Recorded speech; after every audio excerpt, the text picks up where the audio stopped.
Welcome to today's Executive Explainer. We're breaking down the global and domestic PVC market trends for the fourth week of July 2026. Now, if you've been feeling like the supply chain landscape is a bit, well, chaotic lately, you are absolutely not alone. We're going to cut right through all that noise today and give you the exact data and strategic insights you need to navigate this week.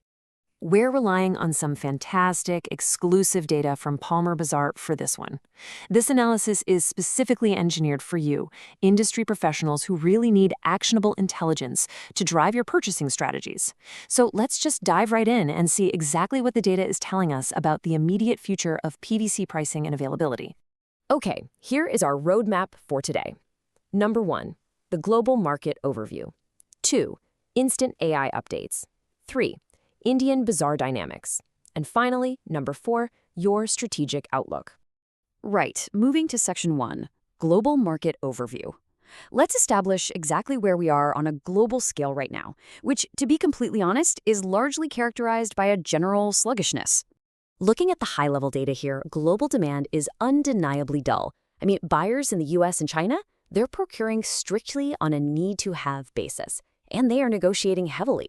In the U.S. bazaar, FAS Houston prices are holding totally stable, mostly just because of this really dull purchasing environment. Meanwhile, looking over at the Chinese bazaar, we're seeing absolutely zero noticeable improvement in buying activity. It is stubbornly sluggish, with spot prices sitting right at 4,460 RMB per metric ton. But here's where it gets kind of wild. Despite that lower demand, FDNWA prices in Europe actually climbed by 20 euros, hitting 910 euros per metric ton. Now, you might be wondering, what's causing that disconnect between demand and price? Well, the demand in Europe was definitely on the lower side, but it remained really uniform, and that consistency gave suppliers just enough leverage to push that 20 euro per metric ton increase right through. We're seeing a similar story in Turkey. CFR prices rose by $15 up to 770. Now, this was driven by a lot of market confusion and suppliers actually pulling back, mostly stemming from the ongoing USA-Iran geopolitical tensions. That anxiety is causing suppliers to hesitate and actively reduce their offers in the region. It's a classic example of geopolitical tension directly inflating costs, even when the actual on-the-ground demand is completely dull. Okay, Section 2, Instant AI Updates. Before we pivot over to analyze the deeply contrasting domestic market, I want to share a really quick tech shortcut to help you stay ahead of all these shifting numbers. If you want to bypass the noise and get PP Weekly reports instantly, all you got to do is WhatsApp PP to the number provided. You'll literally get AI-powered updates in exactly 5 seconds.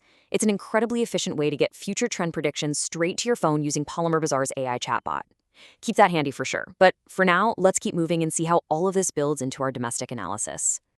Which brings us to Section 3, Indian bazaar dynamics. Turning our focus to India, we are seeing a stark contrast to that global sluggishness we just talked about. The market here is an absolute pressure cooker right now.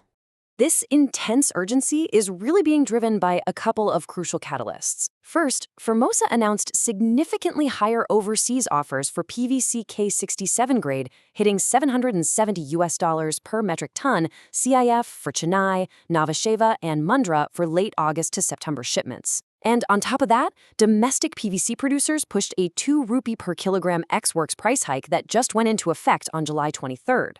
But the real game changer here is the government's massive intervention. They've imposed a minimum import price, or MIP, of $766, which effectively restricts suspension-grade resin imports for 6 whole months. This is huge. Basically, if a shipment comes in at or below $766 per metric ton, CIF, it now strictly requires an import license. It's essentially a massive dam, temporarily holding back cheaper international materials and totally rewiring the domestic supply dynamic. And wow, did this MIP notification act as a spark?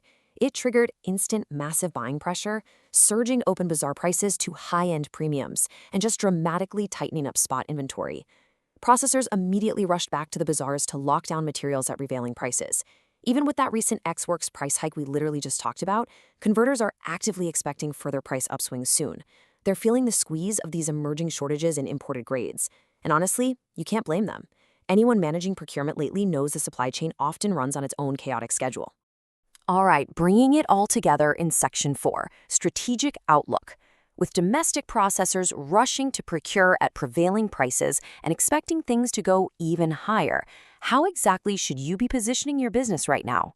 Well, we have to synthesize these intense local shortages with converging global threats. Namely, that USA-Iran conflict we mentioned is driving up crude oil.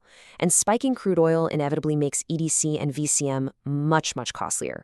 Plus, we're already seeing FOB quotes in China trending upwards. When you take the domestic Indian import restrictions and you layer on the very real threat of feedstock supply disruptions internationally because of these geopolitical conflicts, I mean, all the warning signs are flashing bright red for higher landed costs for imports.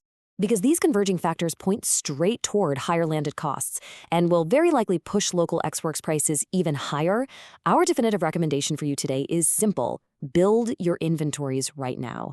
This perfectly illustrates why understanding the big picture macro environment is absolutely vital for your day-to-day micro-purchasing decisions.